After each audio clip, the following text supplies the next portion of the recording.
Akun Instagram forensik_narasi.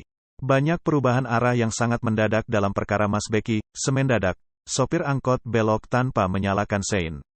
Setelah sidang ke-12 kasusnya, tanggal 15 September tahun 2022, JPU menyatakan akan menghadirkan 5 saksi lagi. Sampai persidangan ke-12 jaksa sudah menghadirkan 16 saksi.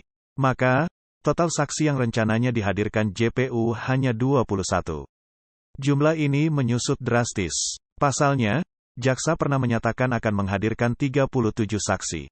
Saking banyaknya saksi, rencananya sidang akan dikebut 5 kali dalam sepekan. Namun, setelah jumlahnya direvisi, jadwal diperlonggar, hanya 3 kali. Sejauh pemantauan kami, dan diterangkan oleh tim PH Mas Beki, seluruh saksi yang dihadirkan oleh JPU hanya berbasis katanya. Kabarnya, bahkan saksi yang diperiksa pada sidang ke-12 mengaku mendengar dari desas-desus. Katanya di persidangan, yang satu memulai dari mendengar desas-desus. Ini basisnya, model baru lagi, desas-desus. Lalu karena ada desas-desus itu, kemudian dia mengajak temannya untuk menanyakan korban. Lalu mereka bikinlah pertemuan di kafe. Itu ceritanya. Jadi dia tahunya peristiwa yang didakwakan itu dari situ. Yang satu lagi, dia bersaksi, dia mendengar, ya itu juga dia lupa ada 2 nama yang disebutkan. Kalau nggak si A, si B. Cerita tentang korban, bukan dari korban langsung. Jadi ya bingung juga kita kan.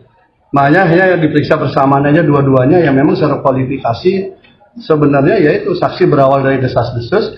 Yang satu lagi bahkan dia tidak pernah menanyakan ke korban langsung. Tidak ada yang melihat, mendengar, atau mengalami langsung rangkaian peristiwa. 2 orang saksi yang pernah didatangkan JPU bahkan menjadi blunder buat penuntut, karena keterangan mereka malah meringankan Mas Beki. Berubah-ubahnya jumlah saksi ini ibarat dejavu. Sebelumnya, jumlah korban juga berubah-ubah. Dalam BAP polisi, yang dicantumkan dalam pengumuman DPO Mas Beki, tercantum 5 orang.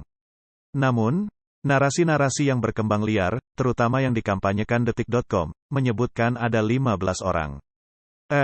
Ternyata yang dibawa ke ruang sidang hanya 1. Berbagai diorama unik dalam sidang kasus Mas Beki ini rupanya menarik perhatian Komisi Yudisial RI, KY. Ketua Bidang Pengawasan Hakim dan Investigasi KY Joko Sasmito datang ke Surabaya untuk memantau sidang ke-12 dan menyatakan, KY netral, berharap semua pada jalurnya masing-masing. Dilakukan oleh para hakim. Nah, yang kedua tentunya memang sengaja kami datang ke sini selain masalah pengawasan dan pemantauan, tentunya kita kepingin ya. Kita kan mendengar informasi bahwa kasus apa ini Pak Ketua?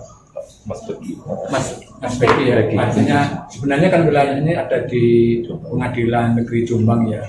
Karena saya dengar ada keputusan dari Mahkamah Agung sehingga dialihkan ke Pengadilan Negeri Surabaya. Tentunya Mahkamah Agung punya pertimbangan ya kenapa sidang ini dialihkan ke sini. Sehingga KY juga karena mendengar beberapa pemberitaan di media ini cukup mendapat perhatian ya dari publik, termasuk perhatian dari media, salah satunya ini mungkin dari Kompas TV ya. Sehingga kami memandang perlu ya untuk langsung turun ke lapangan, dan ini bersama-sama dengan teman-teman kita yang ada di penghubung Surabaya.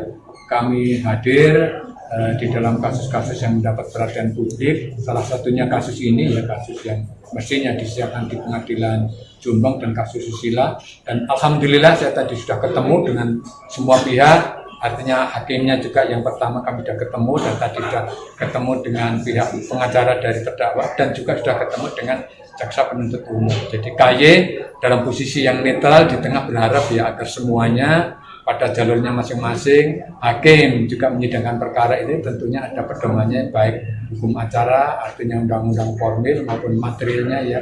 Nah, jaksa tentunya selaku penuntut juga ada aturan yang harus ditegakkan sama dengan pengacara. Harapan KY semuanya on the track pada jalurnya masing-masing. Dan kami hanya berharap kalau memang ya ada dugaan ya pelanggaran etik yang dilakukan oleh para hakim, tentunya bisa lapor ke Komisi Yudisial. Dan Hakim juga menyidangkan perkara tentunya ada pedomannya, artinya UU formal maupun material. Jaksa juga ada aturan yang harus ditegakkan sama dengan pengacara. Semoga pesan kaya ini benar-benar diamalkan oleh hakim, jaksa, dan pengacara terdakwa, untuk bersama-sama mewujudkan pengadilan yang seadil-adilnya. Dan semoga media-media besar yang sangat semangat sejak awal kasus ini menarasikannya sampai tuntas untuk mengedukasi publik kalau mereka tidak sibuk dengan isu 303 yang menarik jatuh bintang-bintang itu sih. Tagar Forensik Narasi.